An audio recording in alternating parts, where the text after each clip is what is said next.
Hello, what's good, everybody? Hope everybody had a great day. Hope it wasn't too stressful.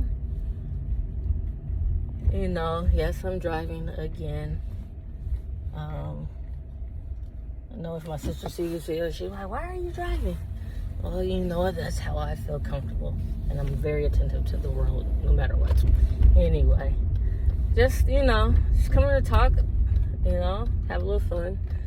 Really just talk about, I know everybody's been talking about mental health and self-care and things like that. And I can honestly say, for the first time ever, probably, outside of, everybody who knows me knows I love shoes. That's not necessarily self-care, but hey. But I've literally been taking time to protect my mental health. A couple of months ago, October, the 17th of this month, it'll be a year at my job, Experian.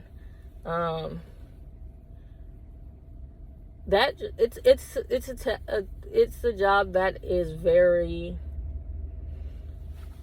You have to have a certain mindset because you are dealing with so many personalities minute by minute. So many draining personalities. This job, it can drain you. So a few months back, I went on a leave of absence for a mental health break. And to kind of work on my real estate and everything too. And things like that. I was hoping to been able to go back straight into real estate, but I had to go back. That's life.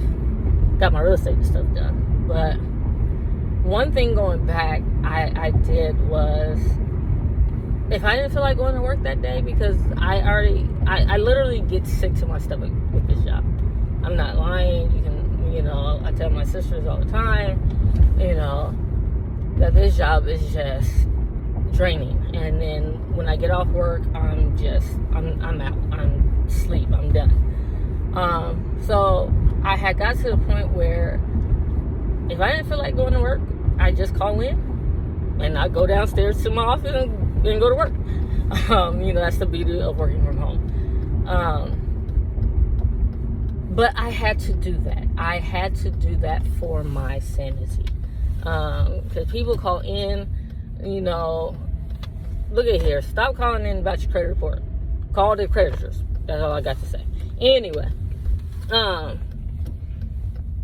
And so I was talking to my supervisor. We do coaching every month. And she, and she was saying that how, if it's available, just log out time, even if you don't have time to vacation time or anything like that, or FTO.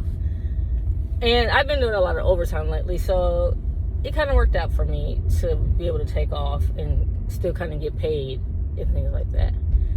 But as I did it, it was just like I needed this moment. I needed this moment in time to just relax and chill and just not think about anything. Now, granted, I've been busy getting my real estate stuff done, so, that's still a form of me time.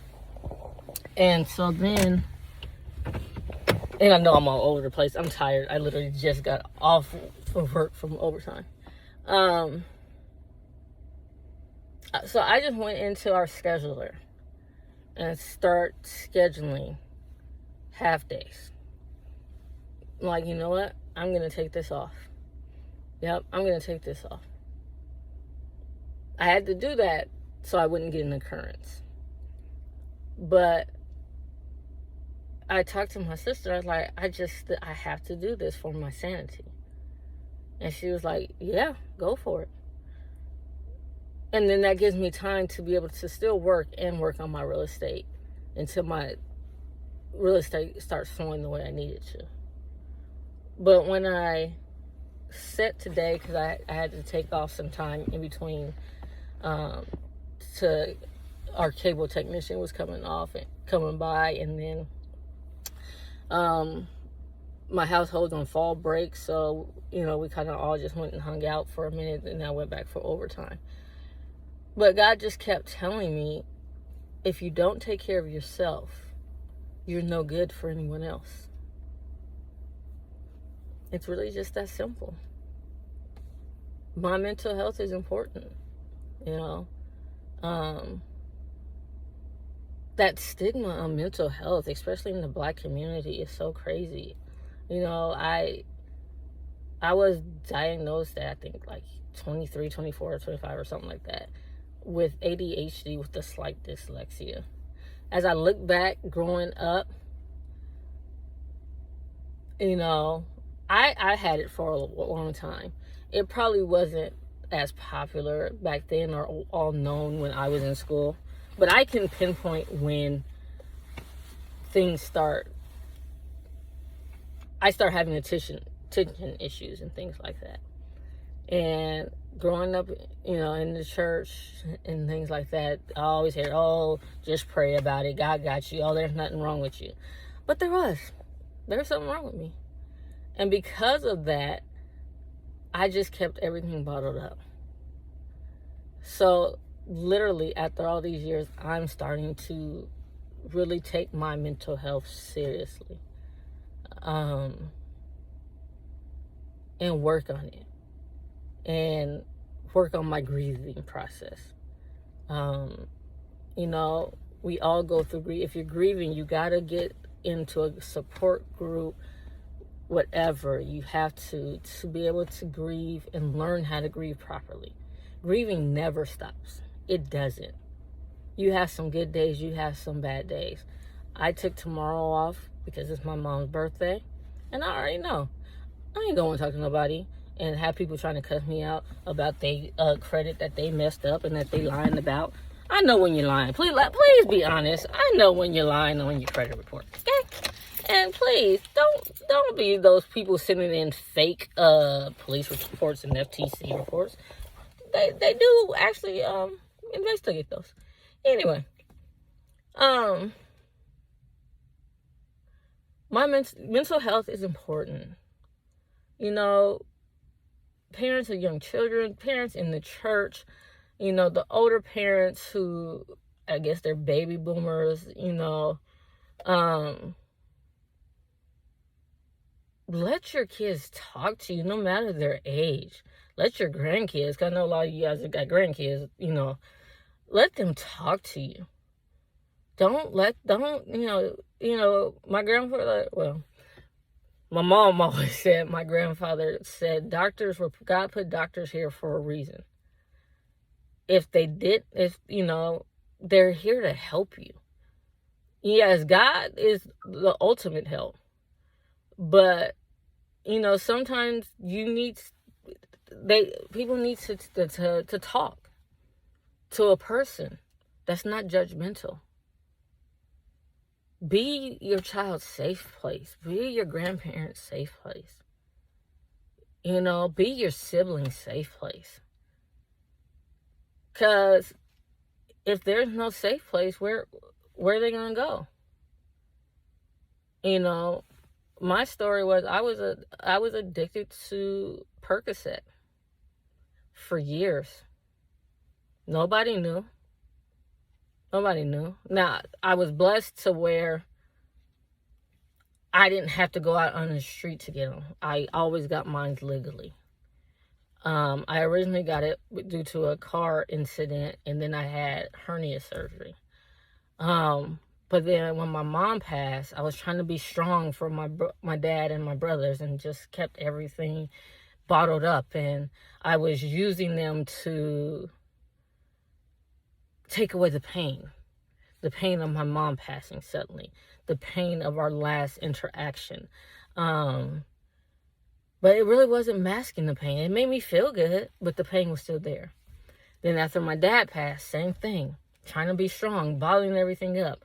Going through that process without telling my closest people outside of my sister that, hey, my dad is fighting cancer. I need your help. I need your prayers. But I had that addiction. That was my safe place. because there was no place for me to go, no one for me to talk to say, hey, this is what's going on. Because if I did, oh, you're all right. Oh, there's nothing wrong with you. You know, I always used to say, oh, I'm tired. And back then I didn't know why I was tired. But now I can say I wasn't tired, you know, a sleepy tired. I was tired mentally and emotionally because I had been going through so much. But then anytime I would open my mouth to say that, it was, oh, you're not tired. You're fine. You need to stop saying that. But no one ever asked me, well, Kenita, what's going on? Why are you tired? Be that safe space. Be that safe place. There's so many people out there working on their mental health. Me and my sister were just talking the other day how the suicide rate in young children, third graders, 8, 9 years old, is high because they don't have a safe place. You know, be that safe place. Be that safe place. Yes, you have God. He's always your first safe place.